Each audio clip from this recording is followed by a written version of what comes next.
So, Natasha, it seems like the 3 months you were given to live are just about over, aren't they? Finally, I'll be able to marry Rebecca, my one true love. Excuse me? What are you talking about, Jeremy? I literally just said that I was going on a business trip, and you think I'm never going to be coming home again or something?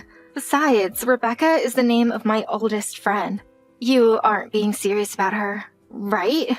No, I'm talking about the exact same Rebecca you are.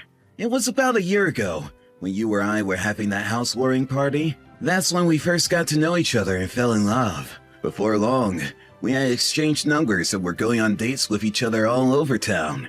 And when I say goodbye to her, I can feel my heart pining a mere 10 minutes later. Really? Because it sounds to me like you've just been having an affair with Rebecca behind my back.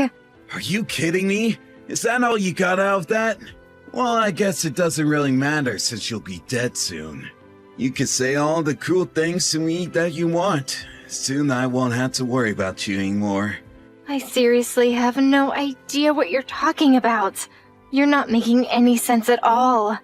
Oh, please. Why try and hide it from me when I already know it? I heard you talking on the phone with someone about only having 3 months to live. Ah, you mean you were listening to my phone conversations? That's right. So now all about how you were giving your death sentence, and now it's gonna hold 3 months. Soon you'll die and I won't have to worry about pay for the alimony or splitting up our things. It'll be the perfect ending to this wedding. Oh crap, did I remember to sign you up for a life insurance policy? I really can't believe what I'm reading right now. And I just know I'm going to be able to use the pity I get once you're gone to get so many things out of different people. Everyone will be bending over backwards for the poor widow husband who stood by your side until your final breath. Well then, I hope you can allow me to ask you one more question before I go. Just how many times did you see Rebecca without me knowing? Is that really the last thing you want to hear from me before you finally kick the bucket? Well, far be it from me to deny someone their final wish. I already told you that we first really started seeing each other about a year ago. But ever since then, we always find excuses to go out or even run errands together. So I say it's been almost every day since then. So then, all the times that you told me you were having to stay late because of overtime were really... That's right. It was always about me spending more time with Rebecca instead. I practically moved into her place once I heard that you only had 3 months to live.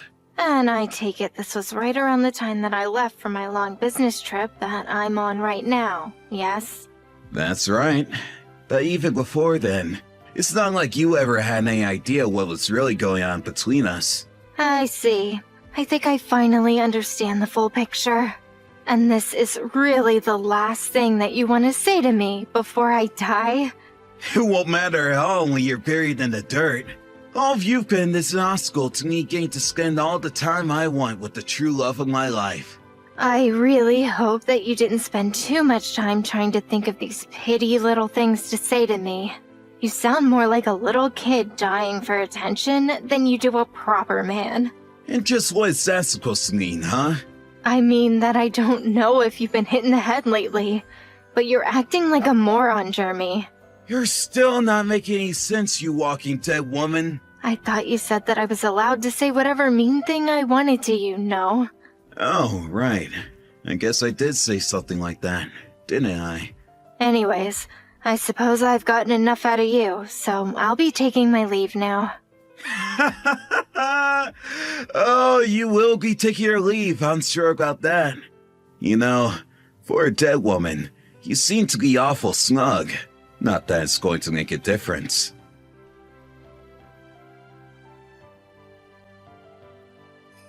Oh, by the way, I want to ask what hospital it was that you're in. I imagine since you're on death's door, you're probably wasting away at some hospital bed somewhere, right? I was just curious since I haven't gotten a call from anywhere. And just why would you want to know something like that? Would you come and say goodbye to me if you knew where I was? In your dreams. I just need to know so that if someone asks me, I'll have an answer for them and come off looking like a good husband. It's a little thing called thinking ahead. I guess you haven't had to do much of that lately, though. I see. So basically you want to make sure that you have your story straight about how your wife died before you married Rebecca. Is that right? And just why do you care about any of that anyways, huh?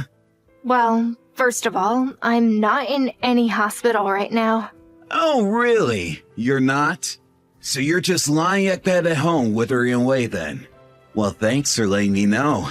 I'll be sure to avoid coming home then. Are we done here? I still have some errands I need to finish. Is that supposed to be some kind of joke or something? Why would a person with mere hours to live be worried about running errands? Oh well, it's not my life. Just make sure you get the most out of your final hours on Earth. You know, more than anything, I just feel bad for Rebecca. Maybe you should be more worried about yourself, because Rebecca and I are about to take a week-long vacation together.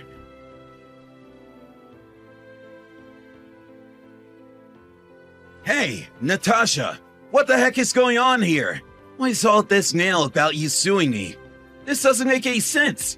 You're supposed to be dead! Well, I'm sorry to disappoint, but I'm only acting well within my rights because you were cheating on me. But this is pointless! Even if you are somehow still alive, you must really be dying any day now. What's the point of trying to get money from me if I'm just going to inherit it all when you die anyways? You think that you're going to inherit all my things when I'm gone? I don't know if you can count on things that are so far in the future, Jeremy. What are you talking about? You're already on borrowed time. I thought you were dead already. I'm afraid that I was never given any kind of death sentence. But I heard it on the phone. You were talking to someone and they said that, right? That's right, I was talking on the phone to someone. But the one who was given 3 months to live wasn't me, but that person I was talking to. Are you kidding me? Well then who the heck were you talking to on the phone? That would be Rebecca. I don't understand. What do you mean by that? I mean that the person I was talking to on the phone the day that you were listening in was Rebecca. No, that can't be right. It's true. She called to tell me that she only had 3 months to live and that she wanted to spend them with you. But you only heard one half of the conversation and thought that it was me that wasn't long for this world. So then, it was really Rebecca who only had 3 months to live?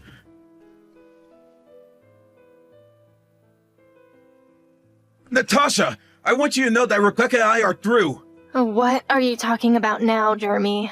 Look, I was really shocked when you told me that it was actually Rebecca who only had a few months to live. But then I realized that there was no point in staying with someone who was so close to death. Plus, I figure I already have a wife who's healthy and I didn't need a girl like Rebecca anymore. So anyways, we could just go back to the way things were now. I was thinking that you could cook my favorite meal to celebrate putting this all behind us. Jeremy, I'm afraid that you're making a huge mistake again. First of all, I'm still going to divorce you. And second of all, you are still going to pay me for your affair with Rebecca. What? But why would you do this to me? I don't care if you and Rebecca did break up. You still cheated on me. But it didn't mean anything. I was just fooling around a little is all. That's just the problem.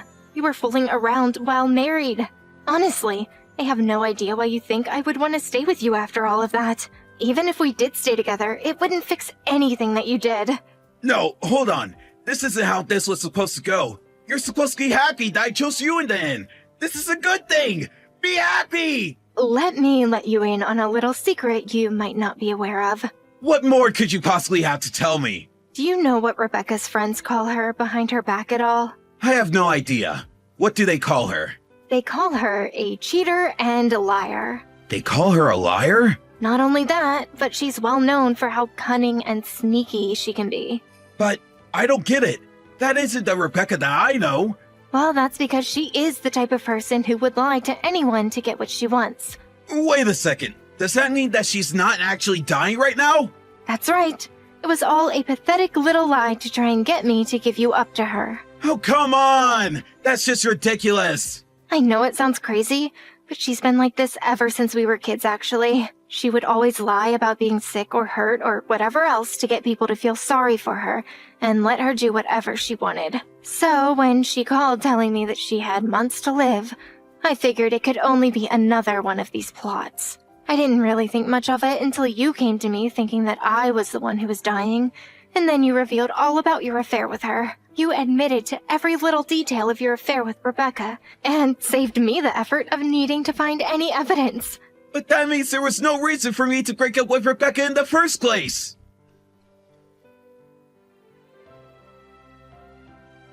I can't believe it. Rebecca totally just blew me off. I told her that I forgave her for lying about dying because I knew she only did it to be with me. But she said she was already over me.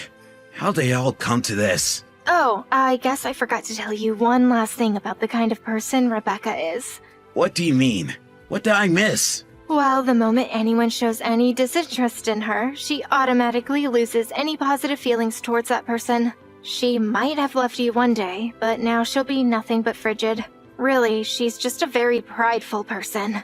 I had no idea about any of that! Well, I'm afraid that you already blew up any chance you had with her when you two broke up the first time. She's probably already moved on to some other guy by now.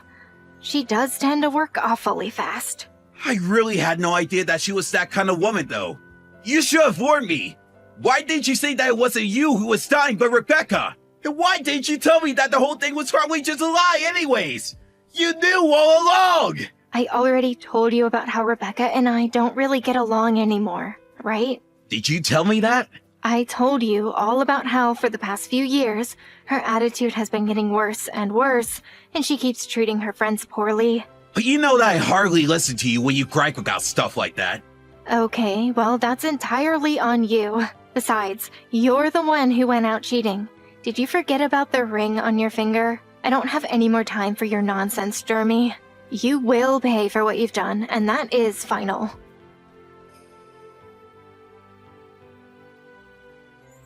A few days after that conversation, Rebecca's parents wired the money we agreed to in order to settle Rebecca's affair out of court. Then, it was Jeremy's turn to pay. Once I had money from them both, the divorce proceedings went very smoothly. In the meantime, I had moved back in with my parents for some extra support. While there, Jeremy wouldn't stop texting me, begging for me to take him back. Finally, he showed up to my parents' place, and my dad flew out of the front door in a rage, screaming that he'd get off his property. After that, I heard through the grapevine that he began stalking Rebecca's new boyfriend. Unable to accept defeat, he stalked the couple through the city and continuously harassed Rebecca to take him back. Wooed by his tenacity, Rebecca agreed and the two got married, although I can't imagine there was much between the two of them.